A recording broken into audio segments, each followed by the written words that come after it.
Welcome to Thor's Entertainment. I'm Thor. This video is going to show where to find all the Glyph Energy Artifacts in Legacy of Kain, Soul Reaver. Those artifacts are used to expand your mana so you can use your glyphs more frequently. Before each artifact, I'm going to be starting in an easily identifiable area like a warp gate room. In this case, I started off inside the warp gate room for Malkaya's necropolis.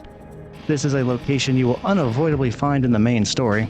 So at some point you are going to end up here. And to find this artifact, you will need to have progressed far enough into the game to have fought Kain.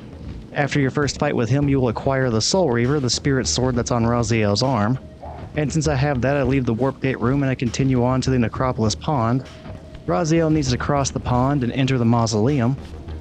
One of the caskets inside of there can be opened up with the Soul Reaver.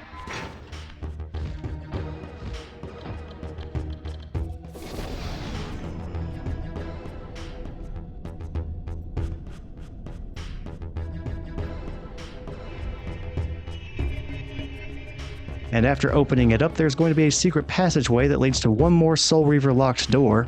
Beyond that, you can go straight to the very first Glyph Energy Artifact.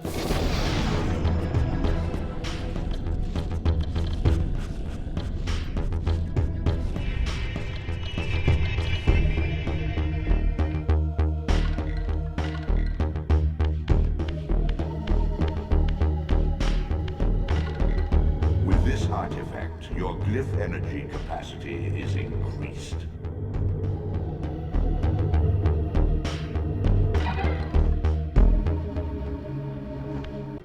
The next artifact is going to be in the Human Citadel.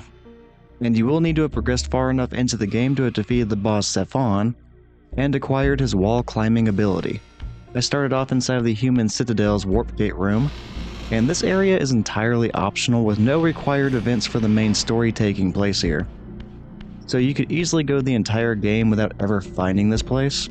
And because of that, I'll go ahead and add the link to the video I did covering how to find this location. With no required events taking place here, basically the only reason to come here is just to explore and find some optional items, like the health emblems, the glyphs, and the glyph energy artifacts that I am covering in this video. So I leave the warp gate room and I go to the town square. Circle around until you find the waterfall, and it turns out Raziel can climb that wall, so go ahead and have him go all the way up to the top. Once up there, Raziel needs to leap or glide across the various gaps in the buildings like I'm doing right now, and you just keep doing that over and over and continue to make progress down the street until you find a much wider ledge with a lever. Whenever you find that, go ahead and pull the lever, and that's going to open up a new area within the square. That area is going to be a new room where the doors open up, so I go ahead and go back down to the square and I go in there. Then I jump onto the wall so I can climb it, and once at the top I glide across the street to another path. And that long hall is going to take you all the way to the Glyph Energy Artifact. It happens to be guarded by two human vampire hunters. I have been exclusively killing vampires in this playthrough and I avoided killing any humans, so they just kind of worship Raziel. Although if you have been killing humans, they will try to kill you.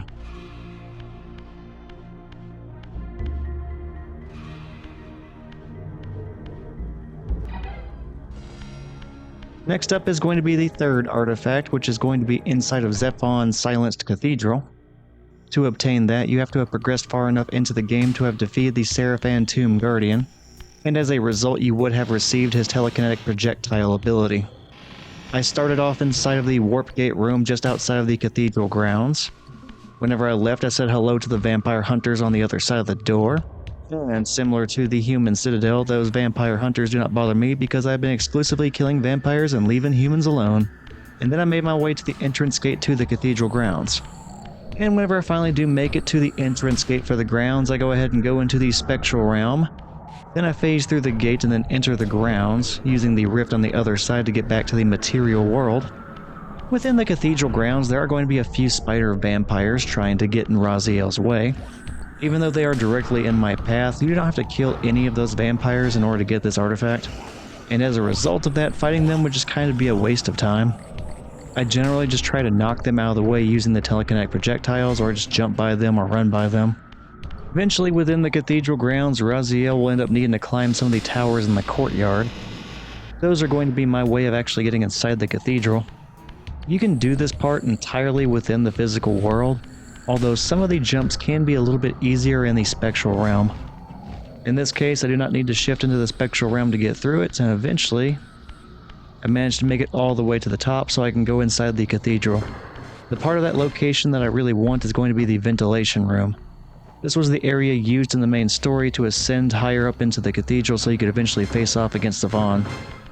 In this case, I only used the updraft from the vent just enough to get carried up so I can glide over to a catwalk-like area. I do not want to let that draft carry Raziel all the way up to the upper levels of the cathedral. This is really just a way of getting to the catwalk walkways without having to climb, and it just saves me a little bit of time. And here's the room I am talking about where we can catch the updraft as a bit of a shortcut. And whenever I am on the catwalk, there's going to be a climbable wall nearby. I have Raziel climb to the top of that, and then we can enter a pipe. And just a short way into that pipe is going to be a side passage. Whenever looking down it, there's going to be a glass window in the middle that's kind of blocking your progress. And then you can cross through that middle passage to the next pipe.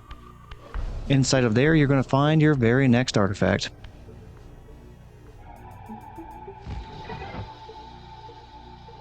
The next artifact is going to be nearby Rahab's drowned abbey, so I start off inside the warp gate room for that territory. You are going to need to have defeated Rahab in order to gain his swimming ability to get this artifact. Now, despite this being near the drowned abbey, that's not where I'm going to be advancing to. Instead, I'm actually going to be backtracking to a different location whenever I leave the warp gate room. Where I want to go is back to the abandoned ship that is stuck on the river. So whenever I do make it back to that river, I jump onto the ship, and then I identify where the cave is that the river water flows into. That is where we are going to need to go. I have Raziel jump into the water and start swimming as fast as he can to avoid all the shark vampires. Now, to my knowledge, there's no way to kill the shark vampires whenever you are swimming in the water, so I just do my best to evade them and try to get away. Within the cave is going to be an underwater tunnel. It is going to take a moment of swimming, but eventually you are going to reach the end, and you're going to find yourself inside of a flooded room. The artifact that we want is going to be near the ceiling where you could not just jump if you were to be in the spectral realm. This absolutely requires you to be able to swim, so go ahead and swim up there, grab that, and then we are off to get number 5. Now it is time for the very last artifact, which is going to be inside of Raziel's old territory. So I start off inside that area's warp gate room, and this artifact specifically is going to be a very late game item because it requires you to have defeated Duma, and as a result you would have received his object constriction ability.